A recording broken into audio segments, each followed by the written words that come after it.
Thalidomide, tragedi pil berduri. Anak-anak terlahir dengan duka yang tidak terperi, konsekuensi tragis kehidupan yang terkunci. Thalidomide, sebuah pelajaran yang pahit.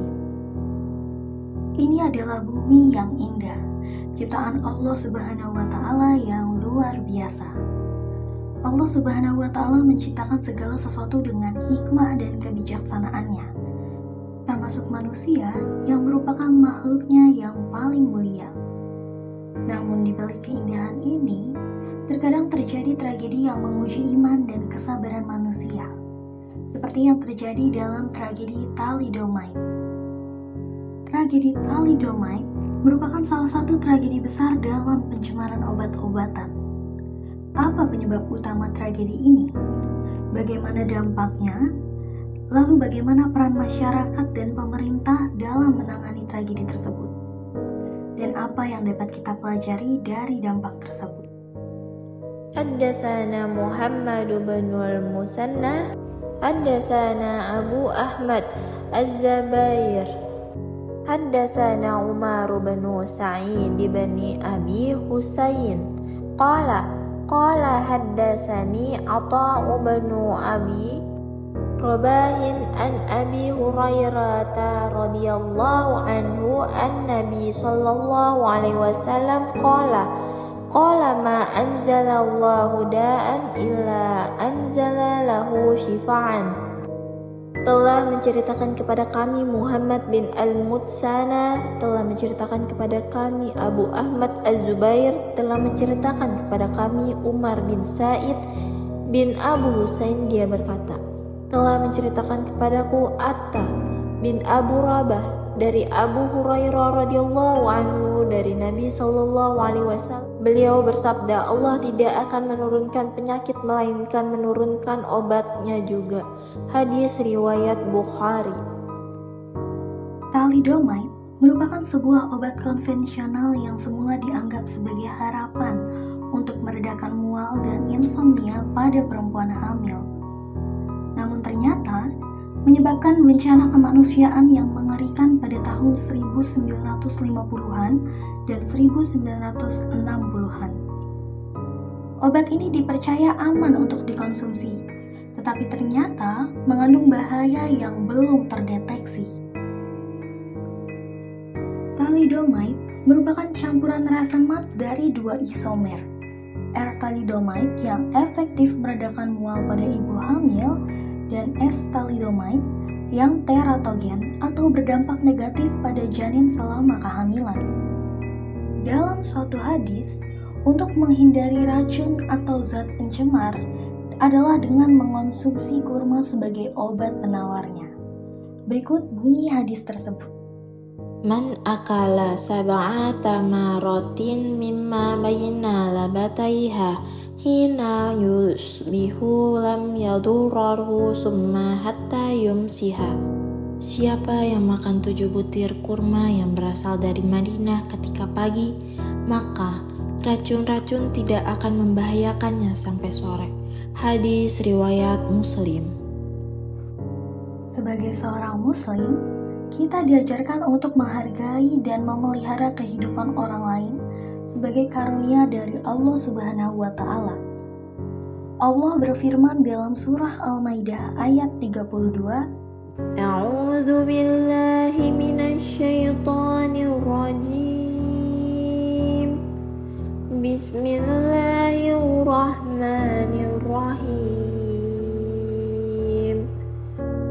Min ajali dzalika katabna ala bani Israil annahu man qatala nafsan bighairi nafsin aw fasadin fil ardi faka'annama qatalan nas jami'an wa man ahyaha faka'annama ahyan nas jami'an. Walaqad ja'atuhum rusuluna bil bayyinati summa inna katsiran minhum ba'da dzalika fil ardi la musrifan. Oleh karena itu kami tetapkan suatu hukum bagi Bani Israel bahwa barang siapa yang membunuh seorang manusia bukan karena orang itu membunuh orang lain, atau bukan karena membuat kerusakan di muka bumi, maka seakan-akan dia telah membunuh manusia seluruhnya. Dan barang siapa yang memelihara kehidupan seorang manusia, maka seolah-olah dia telah memelihara kehidupan manusia semuanya. Dan sesungguhnya telah datang kepada mereka rasul-rasul kami dengan membawa keterangan-keterangan yang jelas. Kemudian banyak di antara mereka sesudah itu sungguh-sungguh melampaui batas dalam berbuat kerusakan di muka bumi.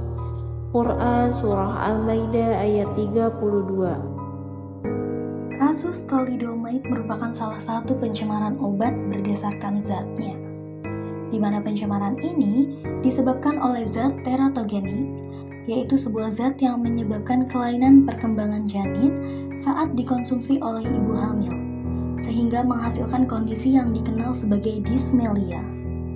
Kasus ini memiliki dampak jangka panjang yang memperburuk kualitas hidup pasien.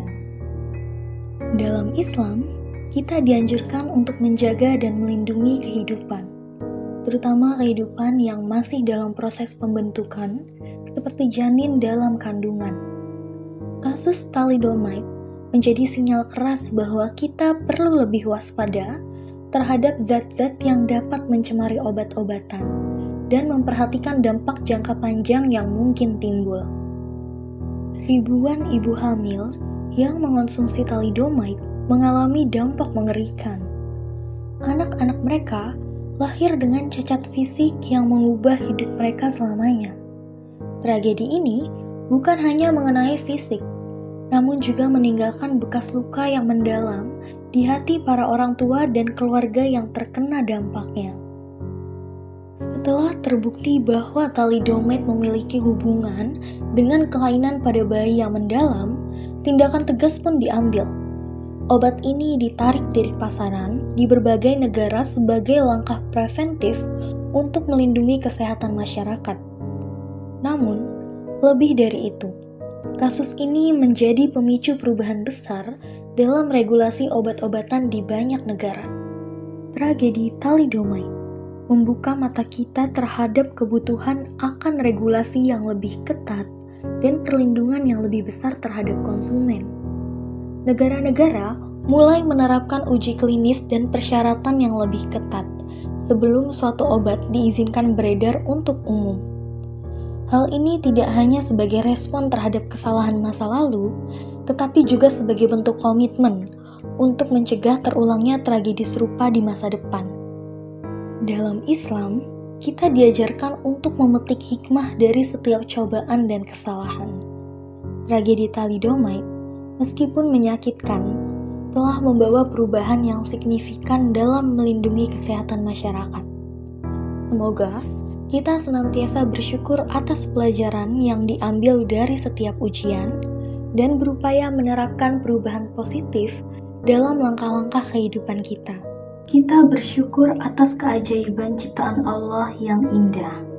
Mari kita menjadi pelindung dan pendorong perubahan positif di dunia ini untuk mencegah tragedi seperti thalidomide terulang kembali. Semoga Allah memberikan kebijaksanaan kepada kita dalam menjalani hidup dan senantiasa memberikan rahmat-Nya yang tidak terhingga. Amin, amin ya robbal alamin.